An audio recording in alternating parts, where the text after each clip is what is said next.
মান ক্বালা ফিহা সালাসা মাররাত, যদি কোনো ব্যক্তি সবে কদরের রাত্রিবেলা তিনবার বলে লা ইলাহা ইল্লাল্লাহ, বলেন লা ইলাহা ইল্লাল্লাহ, যদি কোনো ব্যক্তি তিনবার বলে লা ইলাহা ইল্লাল্লাহ, এইটা যদি কোনো ব্যক্তি তিনবার বলে সবে কদরের রাত্রিবেলা, এর জন্য তিনটা পুরস্কার আল্লাহ তাআলা দেন। এক নাম্বার হলো গুফিরা লাহু বিওয়াহিদা, একবার যখন পড়বে পড়ার সাথে সাথে আল্লাহ পাক তার জীবনের সমস্ত গুনাহ খাতাগুলো ক্ষমা করে দিবে।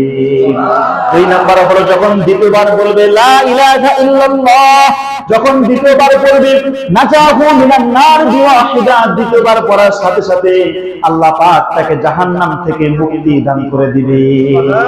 তৃতীয় নাম্বার যখন বলবে লা ইলাহা ইল্লাল্লাহ আদখালাহুল জান্নাতা বিওয়াহিদা, তৃতীয়বার পড়ার সাথে সাথে আল্লাহ পাক তাকে জান্নাতের ভিতরে প্রবেশ করাবে।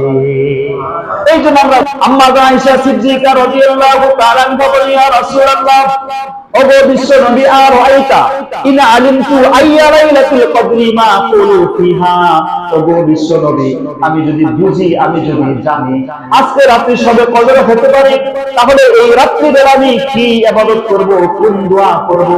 তখন আল্লাহর নবী সাল্লাল্লাহু আলাইহি ওয়াসাল্লাম আম্মা আয়েশা রাদিয়াল্লাহু তাআলাকে বললেন, কুলি, তুই বলবা আল্লাহুম্মা ইন্নাকা আফুউন তুহিব্বুল আফওয়া ফাফু আন্নি, বলেন আল্লাহুম্মা ইন্নাকা আফুউন তুহিব্বুল আফওয়া ফাফু আন্নি।